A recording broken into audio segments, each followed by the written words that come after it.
Number second application for this Biot Savart law and Biot Savart law का second application क्या आता है मेरे पास, मैग्नेटिक फील्ड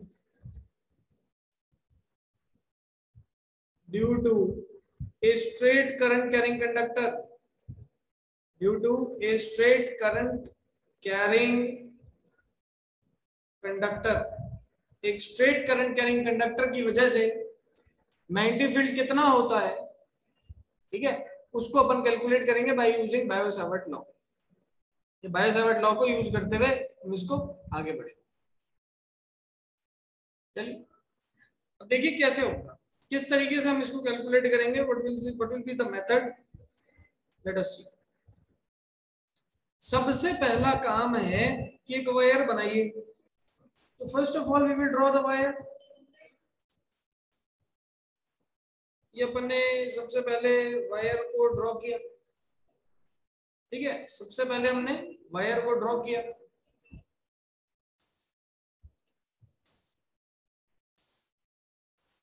पुल की चोटियां पढ़ने में ध्यान लगाइए, ना कि स्क्रीन लिखने में। चलिए तो सबसे पहले हमने एक वायर ड्रॉ की। इस वायर के अंदर करंट की डायरेक्शन को हम ले लेते हैं नीचे से ऊपर की तरफ इस तरीके से। मैं इस वायर में क्या करता हूं, किसी भी पर्टिकुलर कैपिटल आर डिस्टेंस पे चला जाता हूं, किसी भी पर्टिकुलर कैपिटल आर डिस्टेंस पे मैं चला गया और इस कैपिटल आर डिस्टेंस पे जाके मैंने एक पॉइंट को अज्यूम किया जिसे नाम दिया गया पी पॉइंट, और इस पी पॉइंट पे मैग्नेटिक फील्ड देखने की कोशिश की। तो देखो राइट हैंड थंब रूल लगाओ, थंब को प्लेस करो करंट की डायरेक्शन में, राइट हैंड को कर्ल करो, कर्ल करोगे तो पी पॉइंट पे इनसाइड द प्लेन आ जाएगा। अब अपने फोन पे ट्राई करके देखो, राइट हैंड में थंब को प्लेस करो करंट की डायरेक्शन पे, पी पॉइंट पे मैग्नेटिक फील्ड कहां जाएगी, inside the plane, DB vector. Now what we will do, अब मैं क्या करता हूं, किसी भी फाई एंगल पे, कितने एंगल पे, फाई एंगल पे, तो ये लोग एक फाई एंगल पे एलिमेंट को चूज करते हैं। एक फाई एंगल पे गए और एक एलिमेंट चूज किया, कितना एलिमेंट है, डी फाई एलिमेंट है। फाई एंगल पे जाके कितना एलिमेंट को चूज किया है, डी फाई एलिमेंट को चूज किया है, ठीक है। अब ध्यान से देखना, डी5 एलिमेंट मुझे सामने की तरफ एक छोटा सा डीएल लेंथ का एलिमेंट प्रोवाइड कर देगा, सामने की तरफ एक डीएल लेंथ का एलिमेंट प्रोवाइड कर देगा, एंड ये मेरा पूरा का पूरा डायग्राम क्रिएट हो। इस डायग्राम में करंट कितना फ्लो कर रहा है, तो आई फ्लो कर रहा है। आर डिस्टेंस की दूरी पे हमें मैग्नेटिक फील्ड निकालना है, एंगल अपन ने फाई माना, उस फाई एंगल पे डी फाई एलिमेंट माना, डी फाई एलिमेंट जो लेंथ प्रोवाइड कर रहा है वो डीएल लेंथ प्रोवाइड कर रहा है। अब देखिए अप्लाई करते हैं Biot-Savart law. So applying Biot-Savart law, ठीक है, कैसे अप्लाई करेंगे आइए उसकी बात करते हैं, ध्यान से देखना।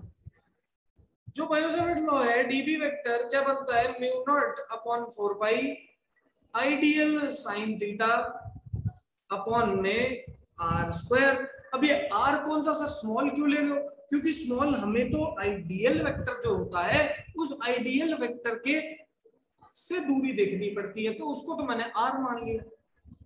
मुझे अल्टीमेटली कैपिटल आर के फॉर्म में आंसर चाहिए, लेकिन मैंने यहां पर सॉल्व करते हुए इसे स्मॉल आर कंसीडर किया।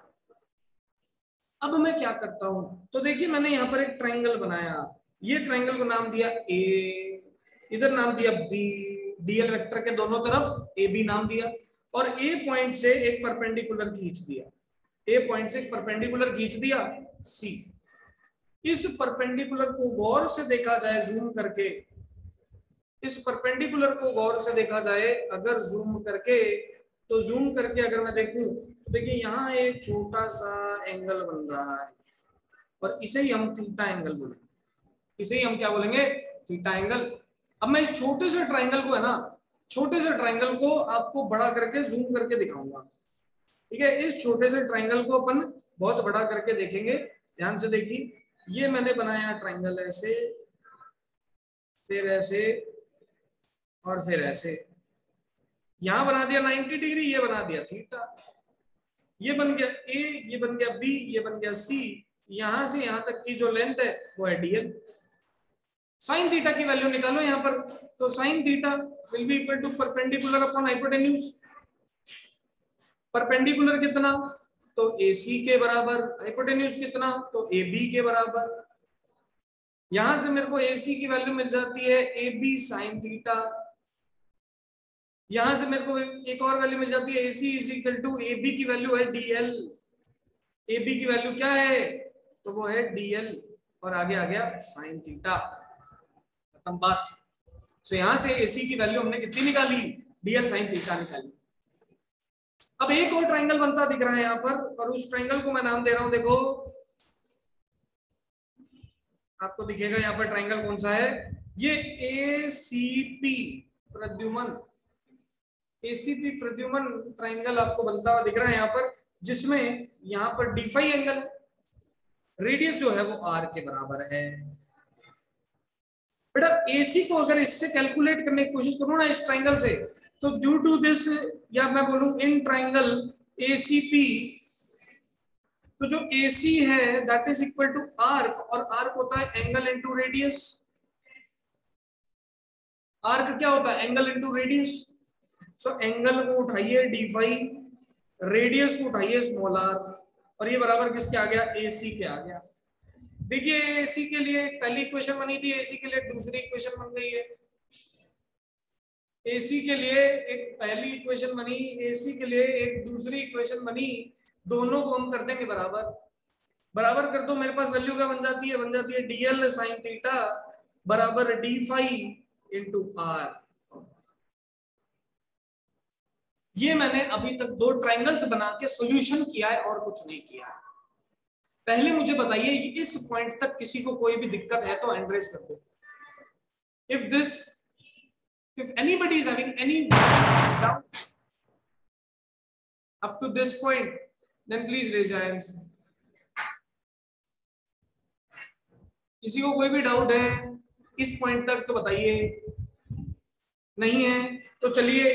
अब देखो DL साइन थीटा की वैल्यू मैं निकाल चुका हूं D फाई इंटू R के बराबर।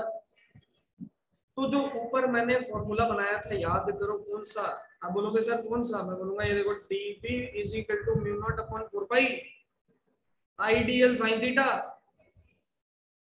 अपॉन में R स्क्वायर, ये फॉर्मूला बनाया था।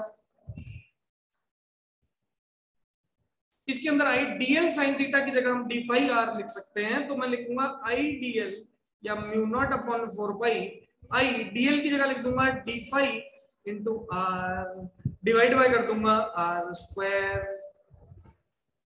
R से R को मार दूंगा, बचेगा क्या मेरे पास, mu naught ID phi upon में 4 पाई R। क्या आ गया क्या सर मेरा आंसर, अभी भी नहीं आया बेटा, अटेंडेंस लूंगा लेकिन थोड़ी देर बाद बताऊंगा, नहीं कि इस टाइम ले रहा हूं। चलिए सो अभी भी आंसर नहीं आया, अभी मुझे इस स्मॉल r को कैपिटल R से रिप्लेस करना है। उसको रिप्लेस करने के लिए फिर से हम ट्रायंगल पे चलते हैं। कौन सा ट्रायंगल, देखिए ध्यान से, यहाँ पर मैं ट्रायंगल मेंशन कर रहा हूं, इस ट्रायंगल का नाम दे रहा हूं DAP डैप, ठीक है। DAP ट्रायंगल को देखिए और नीचे इसको दोबारा से ड्रॉ करते हैं, देखिए ध्यान से। इन ट्रायंगल DAP ये बना ऐसे ऐसे और ऐसे, इसमें ये वाली लेंथ है मेरे पास R,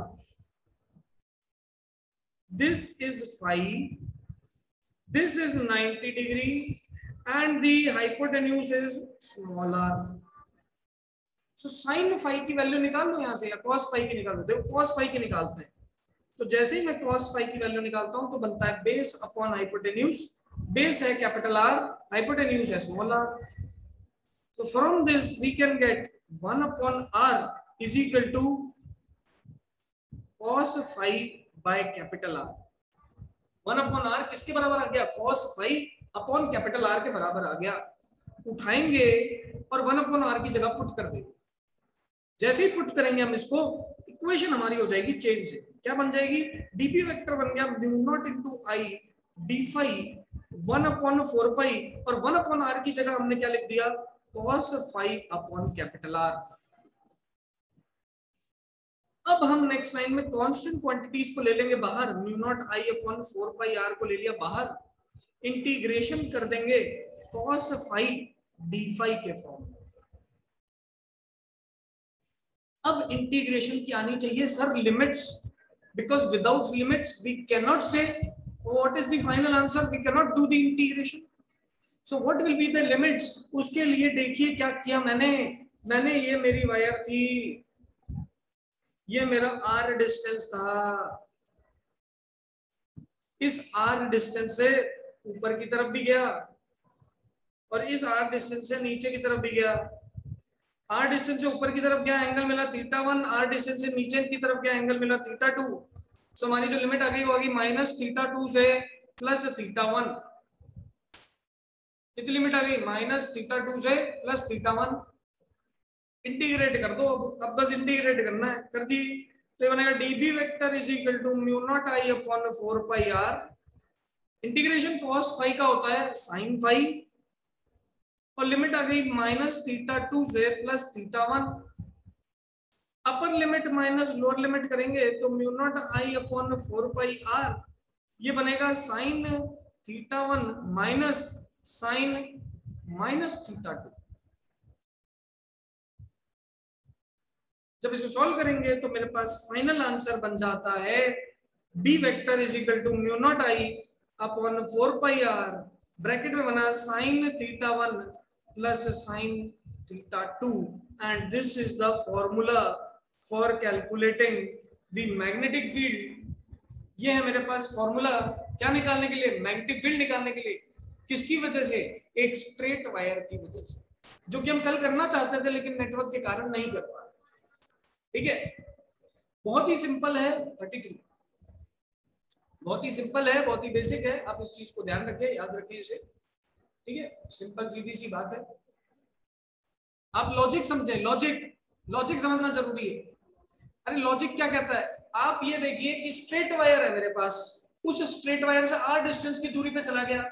बायो-सावर्ट लॉ क्या कहता है? बायो-सावर्ट लॉ कहता है μ0I/4π dl sin theta upon r²।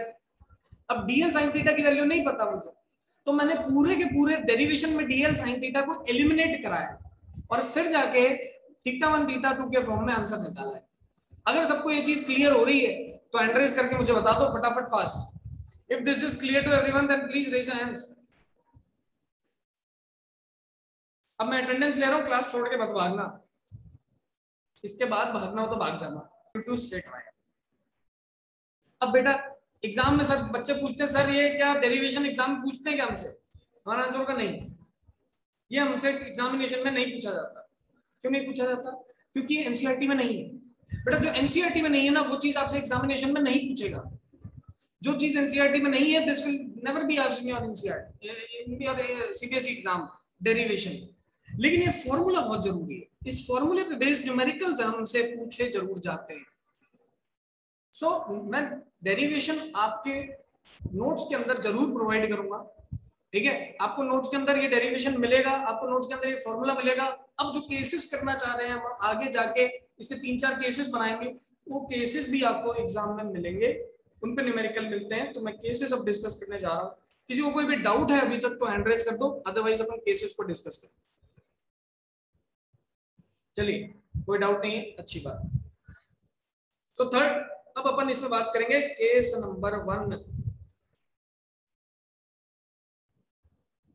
Case number 1 की बात करने से पहले अभी जो हमने वायर ली थी ना बेटा, ये sin θ1 θ2 जो ये फॉर्मूला बना है, एक फाइनाइट वायर का बना है। कैसे फाइनाइट वायर का? देखो आपकी वायर यहां से शुरू हुई, यहां खत्म हुई।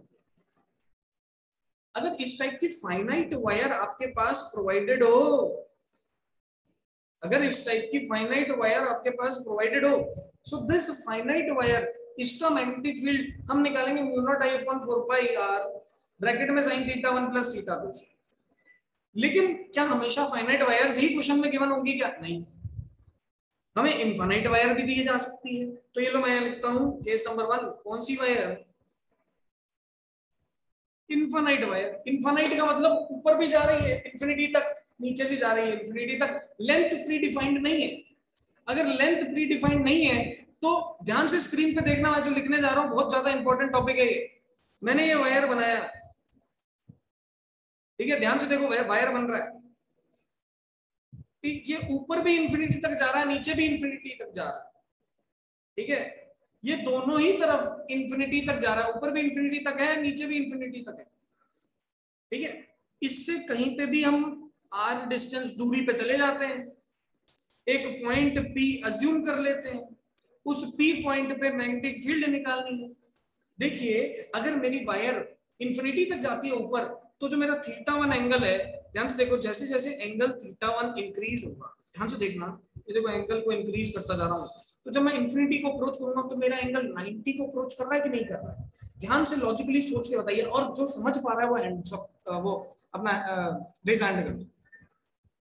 देखिए जैसे जैसे मैं इंफिनिटी को अप्रोच करूंगा तो मेरा जो ये θ1 एंगल है 90 को अप्रोच करता जा रहा है। यहाँ पर इंफिनिटी के लिए मुझे एक पैरेलल लाइन में बनानी पड़ेगी, और एंगल क्या बन जाएगा, 90 बन जाएगा। इसको विजुअलाइज करना पड़ेगा, इमेजिन करना पड़ेगा, सोचना पड़ेगा, दिमाग लगाना पड़ेगा इसको, ठीक है। तो हम यही कर रहे हैं, ये हमने किया, और एंगल को कितना मान लिया, 90 मान लिया, मैंने मान लिया भाई θ1 एंगल कितना है, 90 है, तो बेटा θ2 ने क्या बिगाड़ा, वो भी तो नीचे 90 ही होगा, तो θ2 भी 90 के बराबर होगा, θ1 भी 90, θ2 भी 90। मैग्नेटिक फील्ड अगर निकालनी पड़े इनफाइनाइट वायर की, तो फॉर्मूला होता है म्यू नॉट आई अपॉन में 4 पाई आर, ब्रैकेट में लिखेंगे साइन 90 प्लस साइन 90, बेटा साइन 90 प्लस साइन 90 बन गया 2, और आंसर आ गया मेरे पास mu naught I upon 2 pi are.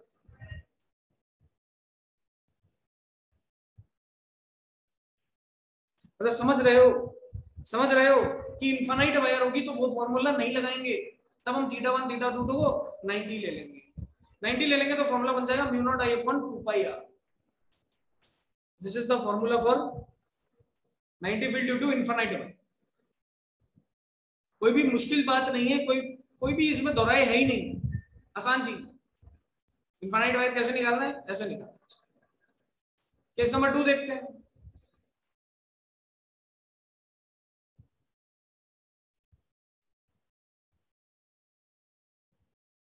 Case number 2 थोड़ा सा डिफरेंट है, केस नंबर 2 थोड़ा सा यूजुअल से डिफरेंट है। कैसे डिफरेंट है तो उसकी बात करते हैं, ध्यान से देखिए।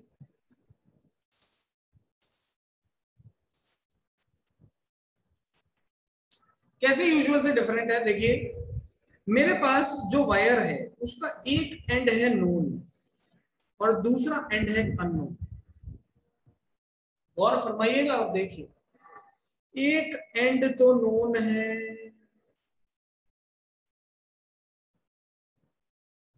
नोन, नोन मतलब मैं जानता हूं यहां पर उसका एंड है वायर, लेकिन सेकंड दूसरा एंड जो जा रहा है वो कहां जा रहा है, इन्फिनिटी की तरफ जा रहा है। और जो नोन एंड है उस एंड से मैं आर डिस्टेंस की दूरी पे जाके पी पॉइंट मान के यहां पर निकालना चाहता हूं मैग्नेटिक फील्ड। आर डिस्टेंस की दूरी पे जाके पी पॉइंट मान के यहां मैग्नेटिक फील्ड निकालना चाहता हूं। तो यहां मैग्नेटिक फील्ड कैसे निकलेगी, क्या फॉर्मूला रहेगा इसका?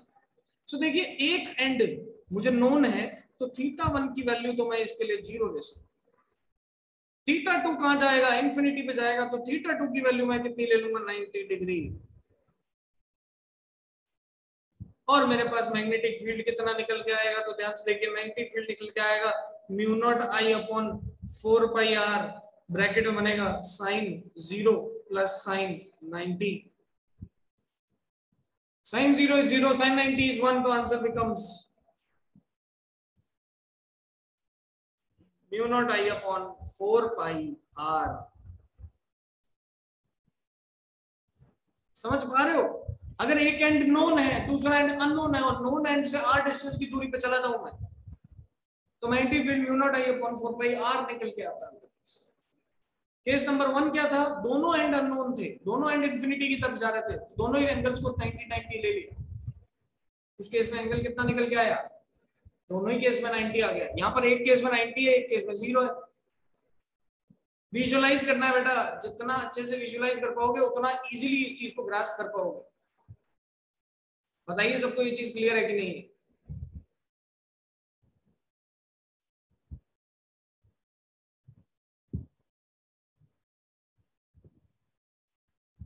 अब सर इस पे क्वेश्चन कैसे आते हैं, तो अब क्वेश्चन की बात करेंगे। 2-3 क्वेश्चन करेंगे ताकि फील आए एग्जाम में किस तरीके से हमसे क्वेश्चन पूछे जाते हैं, उसकी बात करते हैं। देखिए मैं तुम्हें क्लास में एक छोटी सी चीज बता देना चाहता हूँ, मैं रिकॉर्डिंग को थोड़ा पॉज करता हूँ। चलिए कुछ करते हैं, क्वेश्चन के बाद अपन क्लास को खत्म करेंगे। तो क्वेश्चन इज लाइक दिस। देखिए मान लीजिए ये क्वेश्चन हमारे पास दे रखा है, हालांकि this is not from board exam, this is from one competitive exam.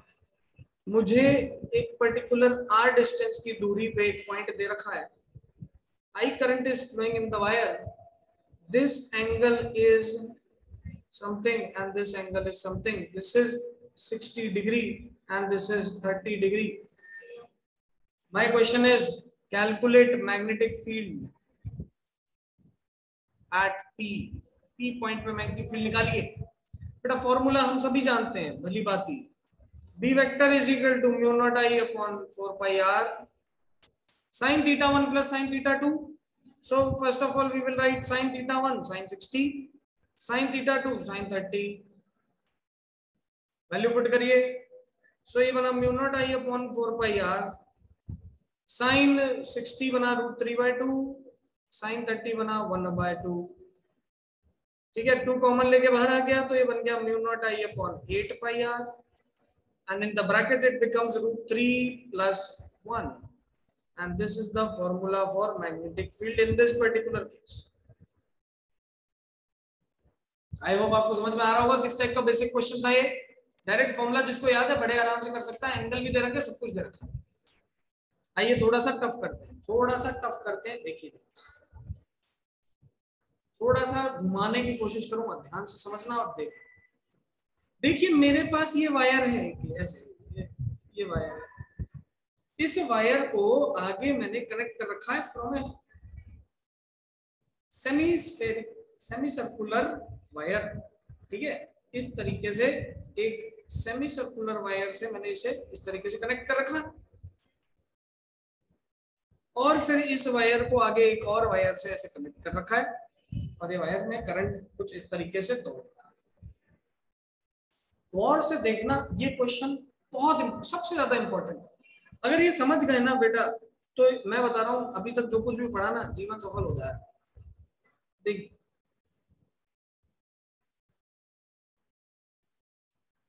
इसका रेडियस जो है वो r है।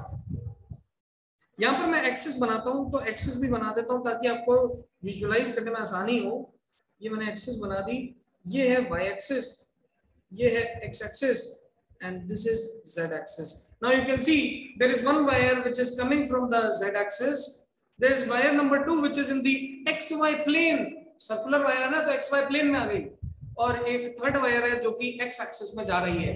क्वेश्चन को विजुअलाइज करना समझना जरूरी है। सबसे पहले हमसे क्या पूछा जा रहा है सर, इसमें निकालना क्या है, तो calculate magnetic field at the centre. Centre पे मैग्नेटिक फील्ड निकालिए। पहले समझिए कि सेंटर पे मैग्नेटिक फील्ड आएगी कहां पर, फिर हम सेंटर पे मैग्नेटिक फील्ड निकाल लें, कोई दिक्कत वाली बात नहीं। देखिए थर्ड वायर के लिए बात करूं, थर्ड वायर की बात करूं, ये वाली जो वायर है थर्ड वायर, क्या सेंटर वाला पॉइंट ये O पॉइंट इस थर्ड वायर की एक्सिस पे आता है?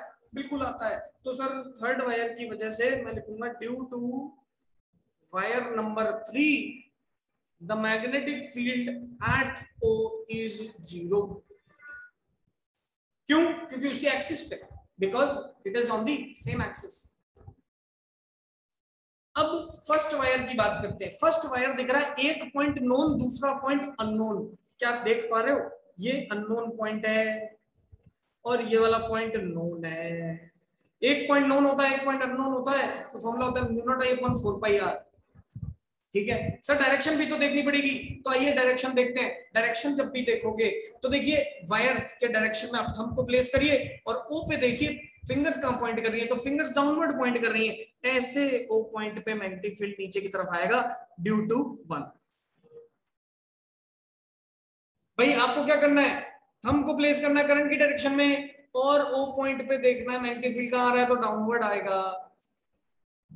ठीक है, कल मैं इसको एक बार बोर्ड पे भी समझा दूंगा तो आपको और अच्छे से विजुअलाइज हो जाएगा। ठीक है, D1 वेक्टर कहां आया, इनसाइड द प्लेन आया। अब due to semi circular wire magnetic field कहां आएगा, तो ये भी इनसाइड द प्लेन आएगा, लेकिन कौन से प्लेन के इनसाइड, जिस प्लेन में हमारा सेमी सर्कुलर वायर था तो ये इस प्लेन के इनसाइड ऐसे B2 वेक्टर है। अगर B2 वेक्टर को देखा जाए तो ये माइनस Z एक्सिस में दिख रहा है और B1 वेक्टर को देखा जाए तो ये माइनस Y एक्सिस में दिख रहा है, डायरेक्शन वाइज। अब आप इन दोनों की वैल्यू पुट करेंगे, रिजल्टेंट निकालेंगे और आंसर। इस टाइप के क्वेश्चंस आते हैं एग्जाम के अंदर, ठीक है। विजुअलाइज करना है, समझने वाली चीज है। तो आज तो अपन ने आईपैड पे क्लास ले ली, बट नेक्स्ट क्लास से हम क्या करेंगे, नेक्स्ट क्लास से इसी को हम बोर्ड पे करने की कोशिश करेंगे, तो आपको और अच्छे से ये क्वेश्चंस विजुअलाइज होंगे। फटाफट बताइए आज ही क्लास सबको क्लियर है कि नहीं है? फटाफट फास्ट हैंड रेज करके बताओ।